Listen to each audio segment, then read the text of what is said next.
Shalom, shalom. I hope everybody's enjoying their day so far. I hope that you woke up this morning giving thanks to the Creator. Hope that you prayed. I hope that you thank the Creator for where you at now, what He's doing, what He will do, what He has done. Just give thanks. You feel what I'm saying? Be grateful. That mindset of being grateful will take you very far in life. Let me find out where we stopped off last time really quickly. And I want to really touch on something really quickly. That the gift of Christ is from His finished work. We didn't do anything. It was a gift from God that we cannot boast of our own. You feel what I'm saying? So if you accept the free gift of Christ, just know that it's of Christ in you. It's not of your own self. You are nothing in the grand scheme of things. You are nothing. Christ is everything. I hope that makes sense.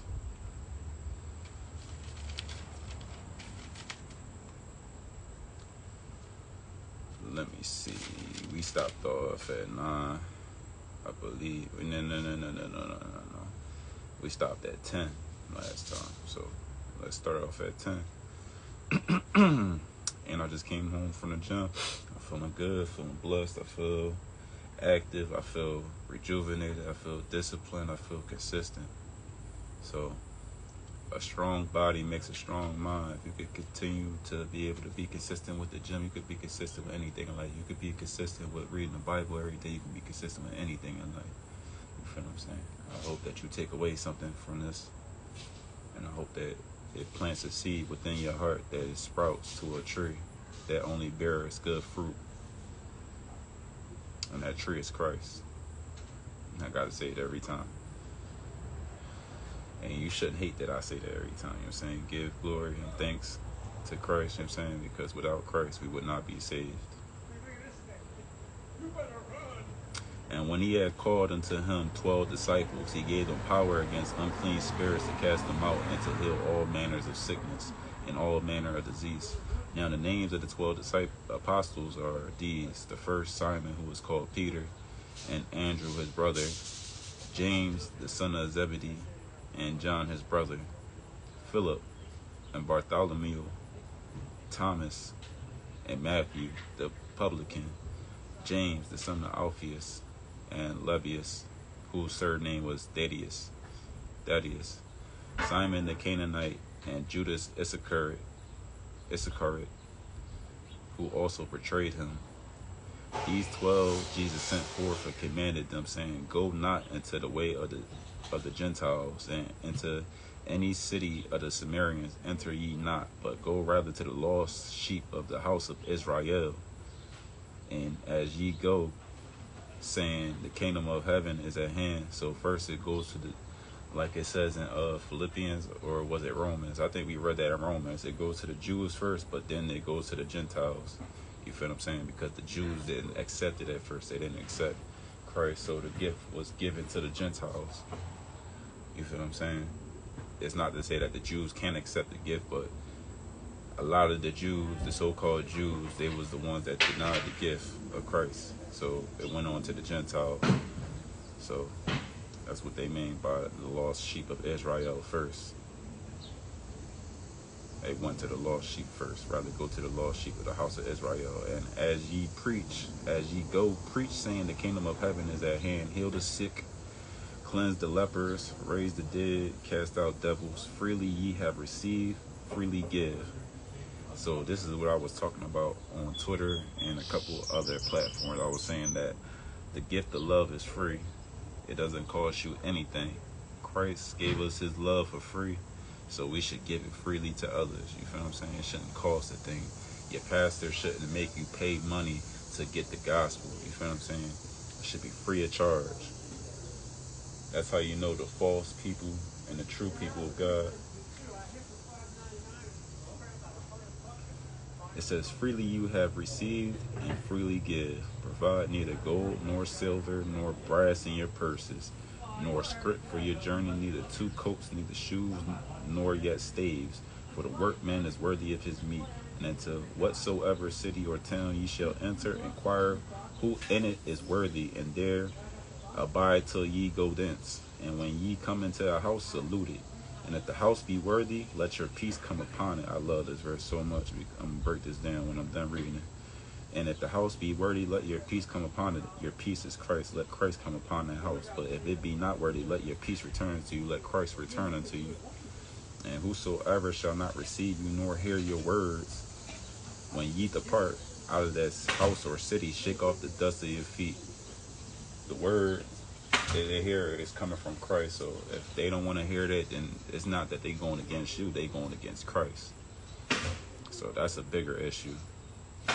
And it says shake off the dust off your feet, because you don't want to take it personal. You feel what I'm saying? If you're taking it personal, you're not going to want to go to the next house to give off the peace that you're supposed to give off to the next house. You're going to be stuck on, oh, why didn't this house receive my peace? You got to shake the dust off your feet and keep it moving. Don't take it personal. Don't look back. Keep moving forward. Just like how they was talking about Lot's wife. Lot's wife looked back and she turned to a pillar of stone. Or salt, I meant to say. She turned to a pillar of salt. You feel what I'm saying? So that's what happens when you look back when you're not supposed to. It's going to be destruction and chaos. But if you continue to move forward, it's going to be peace and the love of God with you, so you can get through anything. Verily I say unto you, it shall be more tolerable for the land of Sodom and Gomorrah in the day of judgment than for that city that did not receive you. So shake the dust off your feet. Behold, that's not a part of the scripture. That's just me, what I'm saying. Like, I'm trying to make it make sense for y'all. Behold, I send you forth as sheep in the midst of wolves. Be ye therefore wise as serpents and harmless as doves. Because a serpent is wise. You feel what I'm saying? A serpent is calculated in its movement and how they attack things.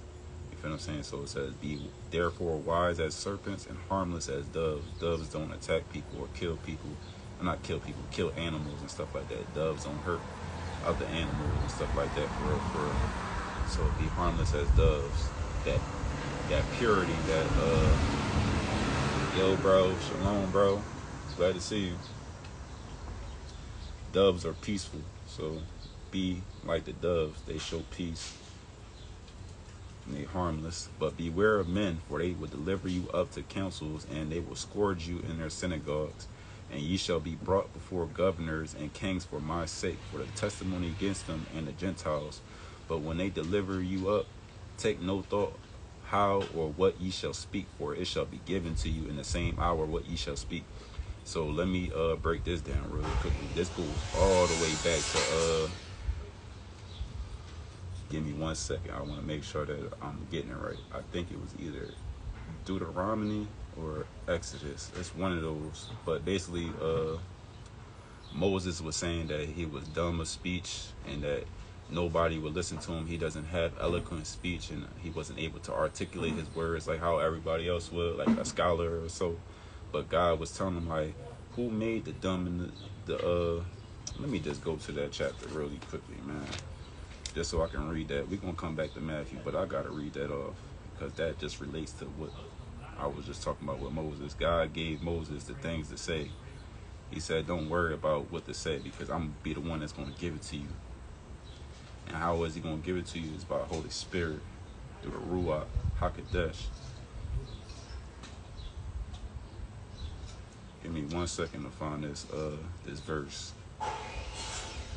When Moses told them that he was going to speak. Man, God told Moses that he was going to speak for him. Let me find that.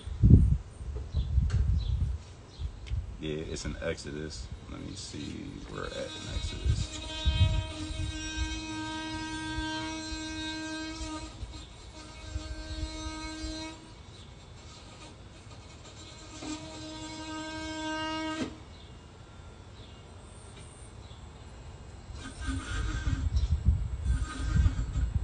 Give me 1 second.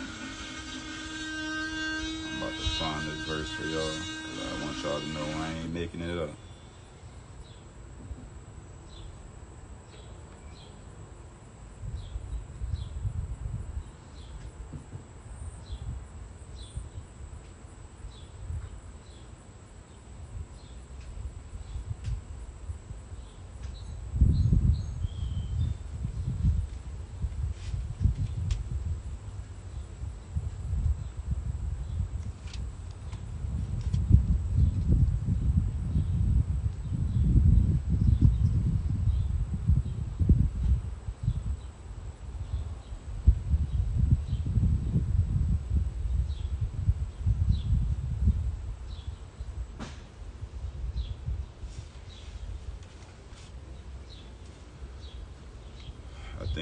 close to find that verse that I'm looking for. Give me 1 second, please.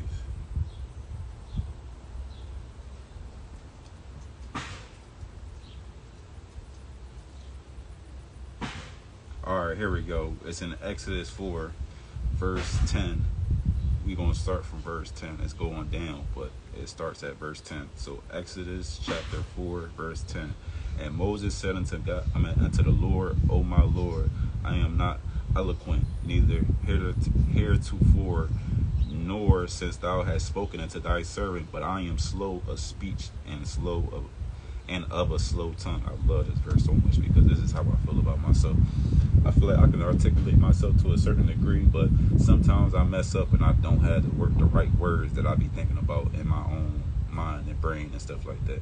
So sometimes I might be slow of speech. It might take me a little minute to get what I'm trying to say, but just know that God gonna give me the words and I'm gonna make my speech regardless if it take me a long time to do it. I'm gonna do it. So it says, and it's not of my works, but it's of the Lord's works. I just want that to be known too. And the Lord said unto him, Who hath made man's mouth?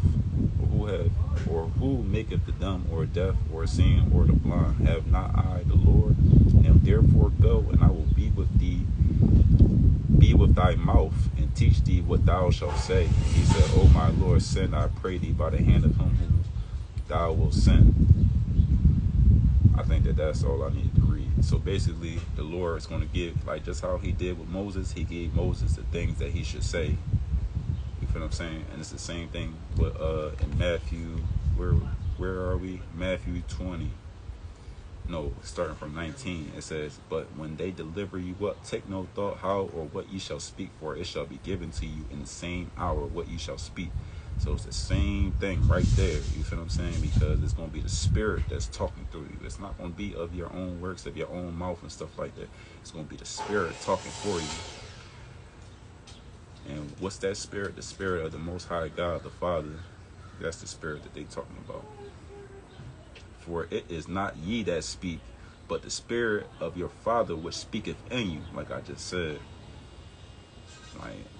And then I want to say this too really quickly, because I just be wanting to say this in every live. Don't take nothing that I say as fact or true. Do your own research, look it up, meditate on it, pray on it, read it for yourself. Do that. Don't never just take my word for it just because I sound like I know what I'm talking about. If I'm wrong, please correct me. You feel what I'm saying? That's all I want to say. And that's my disclaimer for any video that I do. I don't want anybody thinking that I know it all. I know what I read, and I think I have a pretty good memory of what I read. But maybe sometimes I might slip and fall with it.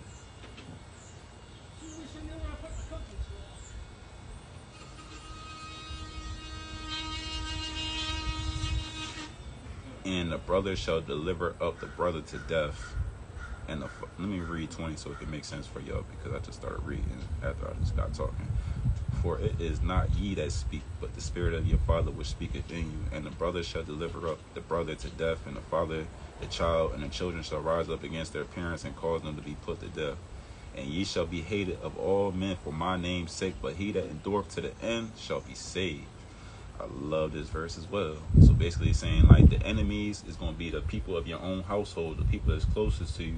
They're going to hate you for the Lord's name's sake, because the demons in them don't like that. You feel what I'm saying? Even the demons know who Christ is. You feel what I'm saying? So they not going to like that, and they going to try to persecute you because of that. You feel what I'm saying? But he who endureth to the end, not no rapture, not no you getting pulled up into the sky and stuff like that. You gotta endure to the end. Like, we gonna all be killed, you know what I'm saying, for Christ's sake. And that's just the reality of it. I ain't trying to scare nobody. I ain't trying to make you feel anxious or worry about it, because I'm not worried about it. You feel what I'm saying? Because I have trust and faith that whatever happens to us, we gonna be straight. They can kill the body, but they can't kill the soul. You feel what I'm saying? Only God has that authority to do that. Even the devil can't destroy your soul, or he can't even take your soul. You can't sell your soul to the devil, because it's not yours to give in the first place. And those is verses. Look it up. Look those verses up. He said, don't be afraid of the one who can kill the body, but be afraid of the one who can kill the body and soul. Look that up. I'm not making these things up. Look it up. look the verse up and everything. I would go to the verse, but I really just be wanting to stay in Matthew and stay in certain chapters until I'm done, because that's what the live is about. But when they persecute you, no, let me talk about that really quickly. To endure to the end, part 2, and you shall be saved. So Christ had to endure to the end. He didn't just get raptured up and stuff like that. Like, he had to literally die and get killed just to be a sacrifice for all our sins, the lamb for all of our sins and stuff like that. He was made perfect so that he was the only one that could atone for us. So he didn't get raptured up when he was about to die and stuff like that. He literally died in the flesh and stuff like that. He felt the pain, everything. He had to go through that pain and suffering. So it's the same thing with us. We are not better than Christ, so we're going to have to endure to the end too. If not, we're not going to be saved, period. But when they persecute you in this city, flee ye into another. For verily I say unto you, ye shall not have gone over the cities of Israel till the Son of Man be come. The disciple is not above his master. I love this verse too. The disciple is not above his master, nor the servant above his Lord. So basically saying, now let me read the whole verse so you can get the whole context of it. It is enough for the disciple that he be as his master and the servant as his Lord. So it's enough for us to be as Christ, but not be above Christ. We will never be above Christ. We will never be above the Father. You feel what I'm saying? So it's good enough that we be as them. You know what I'm saying? Be like them.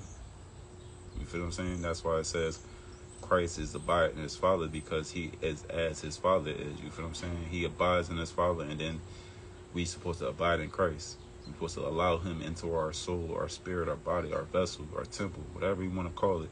We're supposed to allow him in. When he knocks at that door, welcome Christ in, and do it with a pure heart. Don't do it with no intention of gain. Do it with the intention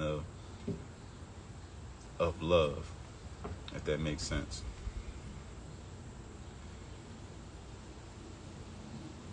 And like I said, the disciple is not above his master. He will never be above his master, because the disciple was taught by the master. You feel what I'm saying? Never be above. Be like him. It's enough for him to be as his master and the servant as his Lord. If they have called the master of the house Beelzebub, how much more shall they call them of his household? Fear them not, therefore, for there is nothing covered that shall not be revealed, and hidden that shall not be known. So there's nothing in this world that will be covered or not be revealed. You know what I'm saying? And hidden, and it shall not be known. Everything in this lifetime is going to be revealed at a certain designated time, when it's time. You can't rush it. It's going to be what it is. You can tell. Anybody in life can tell you the same thing. Like, even no matter how much you try to figure things out, no matter how much you want to know what's going on, like, until it's your time to figure it out, you're not going to figure it out. So don't stress it. Don't have worry and anxious thoughts and stuff like that. Just know that God, whatever God is planning for you, it's going to be all right. That's how I think. What I tell you in darkness, that speak ye in light, and what ye hear in the air, that preach ye upon the housetops. And fear not, and I just said this, like I just said, I'm glad it just came up. And fear not them which kill the body, but are not able to kill the soul. But rather fear him, which is the Most High God, the Father, which is able to destroy both soul and body in hell. Not the devil, not Satan, whatever you want to call it. That's not the one that you should be afraid of. That's not the one that can kill your soul and body. You can't sell your soul to Satan, because it's not yours to sell in the first place. You feel what I'm saying? Are not 2 sparrows sold for a farthing, and one of them shall not fall on the ground without your Father? But the very hairs of your hair are all numbered. Fear ye not, therefore, ye are more valued than many sparrows. Whosoever therefore shall confess me before men, him I will confess also before my Father which is in heaven. So if you can confess Christ before men and not be ashamed of it, Christ is going to confess you to his Father which is in heaven. If you don't, then, you know what I'm saying, Christ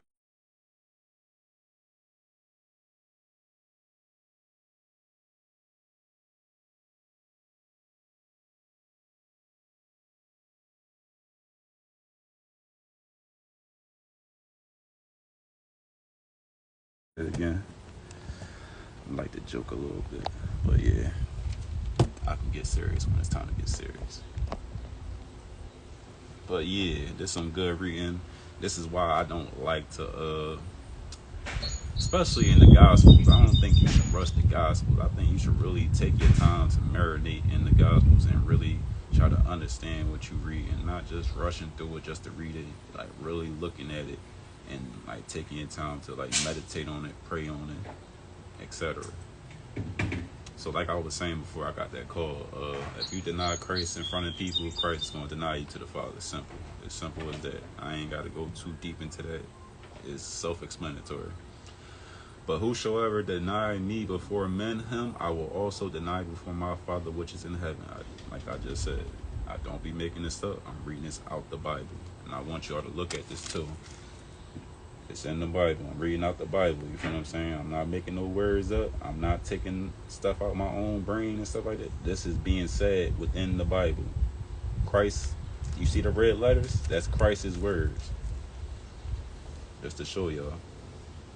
And just to tell y'all where I'm at so y'all can read it with me. We on Matthew 10, verse 33. Just if you wanted to read along. If you don't, it's cool too. Just listen to me. Not listen to me, but listen to Christ through me. Let me make that more specific. Think not that I am come to send peace on earth, because the first time that he came, that was the peace that he came. You feel what I'm saying? But now, like when Christ come back and stuff like that, it's going to be for a sword. He's going to be killing. He's going to be setting things back in order. People going to be getting killed. The wicked is going to get destroyed. Period. They got to. That's the only way that this world can be saved. And it's the only way that the world can be healed. Is that the wicked get killed off. Get destroyed off the face of the earth and heaven. Off the existence. Period. It's just what it is. It says, I came not to send peace but a sword, for I am come to set a man at variance against his father, and a daughter against her mother, and a daughter-in-law against her mother-in-law, and a man's foe shall be they of his own household, like I said earlier. And he that loveth father or mother more than me is not worthy of me. And he that loveth son or daughter more than me is not worthy of me. So you can't love anybody more than Christ. Christ comes first. He that taketh not his cross and followeth after me is not worthy of me. He that findeth his life shall lose it. So you looking for life, trying to stay alive as long as possible, you're gonna lose your life trying to keep your life of your own selfish gain. But it says, and he that loseth his life for my sake shall find it. So that's what I was saying earlier about the endure to the end. We're gonna be killed for Christ's name's sake. So if you die for his name's sake, you're going to find eternal life through Christ. You're going to live forever. He that receiveth you, receiveth me. And he that receiveth me, receiveth him that sent me. So if you receive me, the person who, the disciple or apostle or anybody that speaks of Christ, you receive Christ. And then if you receive Christ, you receive the one who sent him, which was the Father.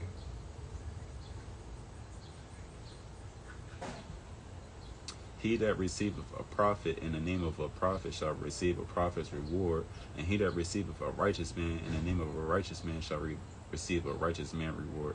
So let me talk about that. God is the rewarder of good things. It's not about the reward and stuff like that, but at the same time, God is a fair and just God. He rewards those who do the right thing. You feel what I'm saying?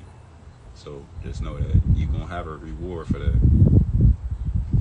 And like I said, I feel like that reward is eternal life through him. It's not just like it's a bunch of gold or a big ass. Let me start that over, because I was about to say something. It's not a big Mahan house. You know what I'm saying?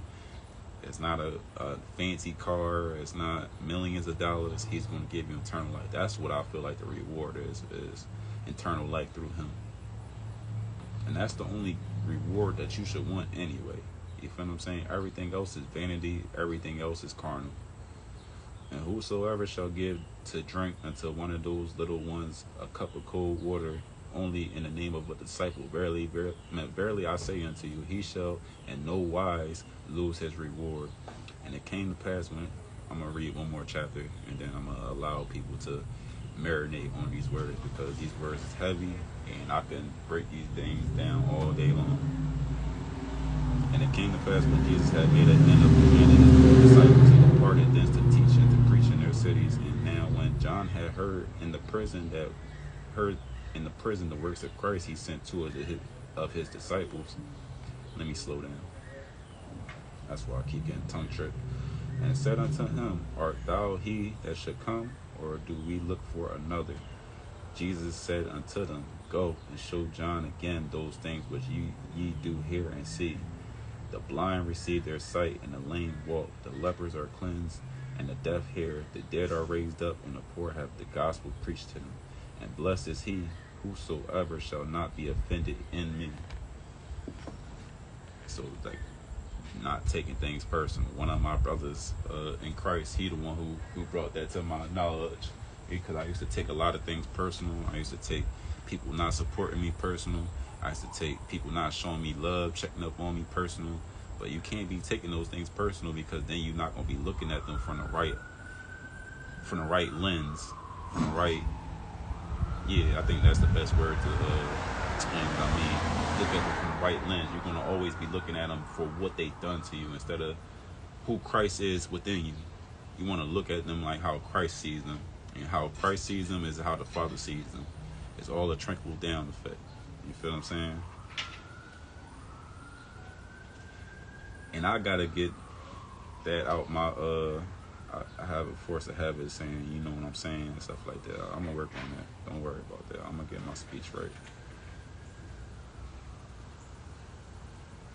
And as they departed, Jesus began to say unto the multitudes concerning John, What went ye out into the wilderness to see?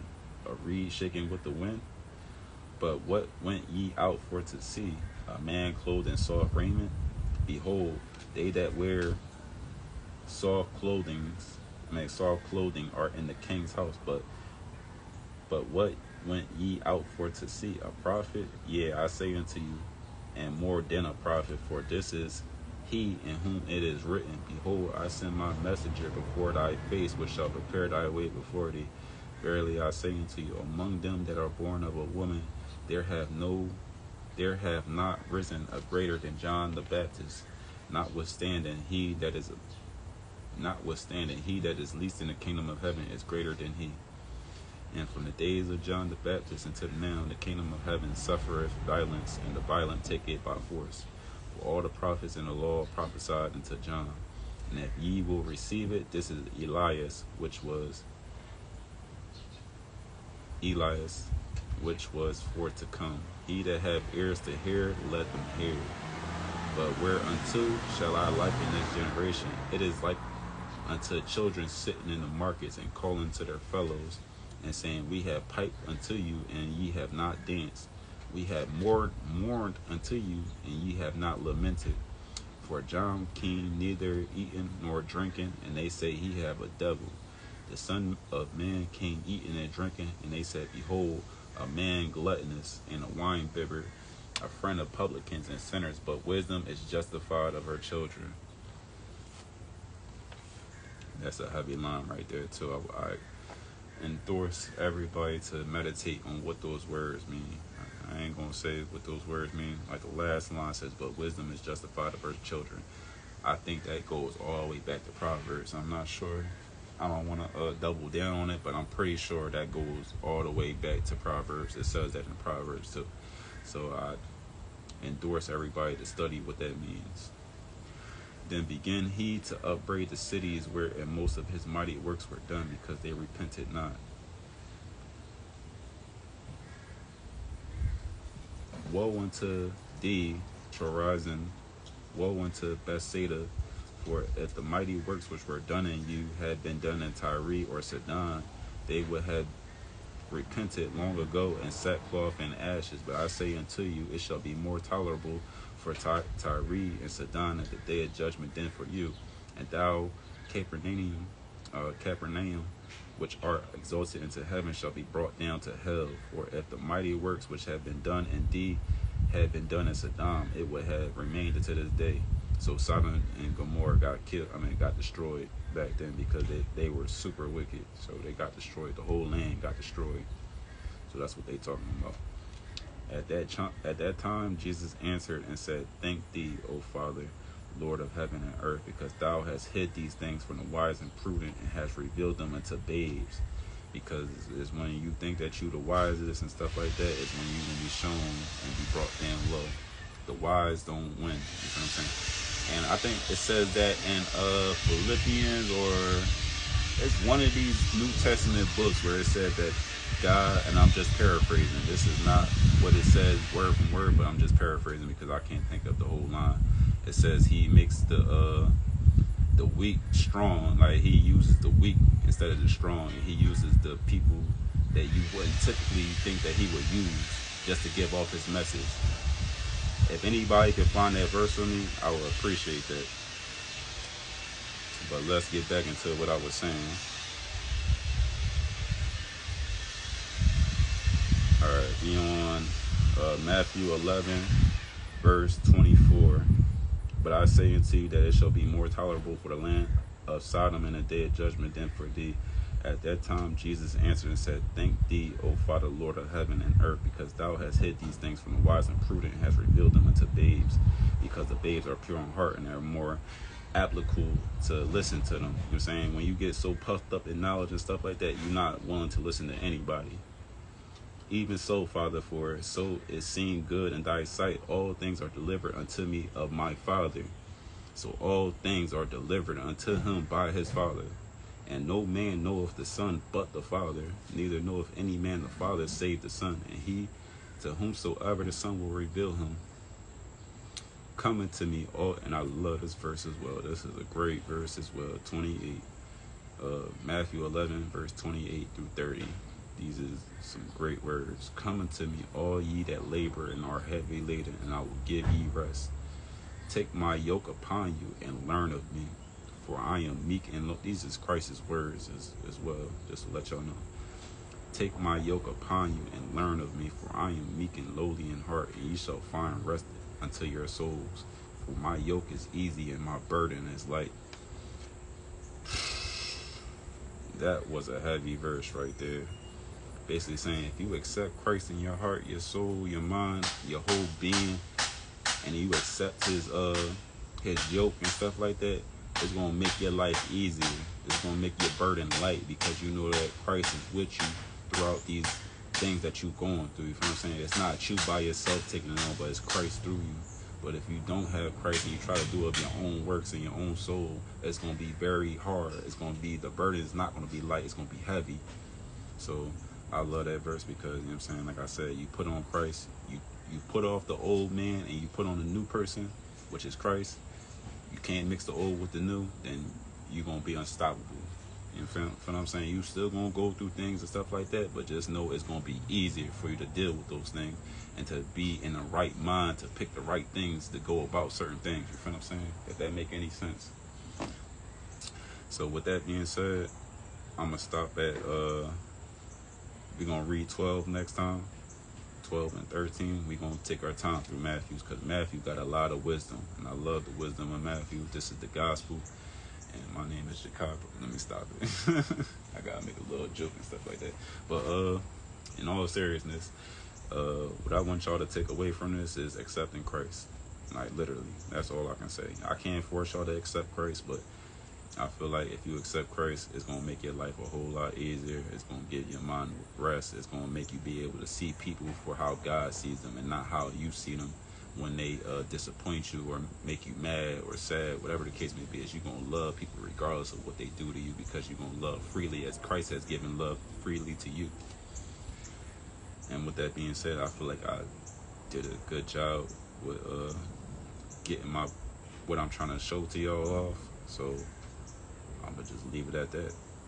Shalom, shalom. Endure to the end. I hope that y'all pray today in the morning or at nighttime. I hope that you start seeking answers more. Start looking into the Bible more. Reading, even if it's just a page or whatever the case may be. Is just start your journey. You feel what I'm saying? Stop thinking about what could go wrong, this, that, and the third. This is what helped me to get started. It's either stand for something or fall for anything. So I stand for Christ, and I'm not going to fall for anything. It ain't nothing that I can lose from believing on Christ in my eyes. I don't know about anybody else's eyes, but in my eyes, it's nothing that I could lose, because what I got from believing on Christ is a righteous lifestyle, learning how to treat people, love people the correct way, and not be wicked. You got a lot of people in this world who do wicked things, and people just accept it and they love it. You feel what I'm saying? They eat it up, so they falling for anything, not knowing that we just destroying ourselves and destroying our communities and passing on a bunch of trauma and issues. So, yeah, shalom, shalom. Till next time, to the next Bible reading. Peace. Grace and peace.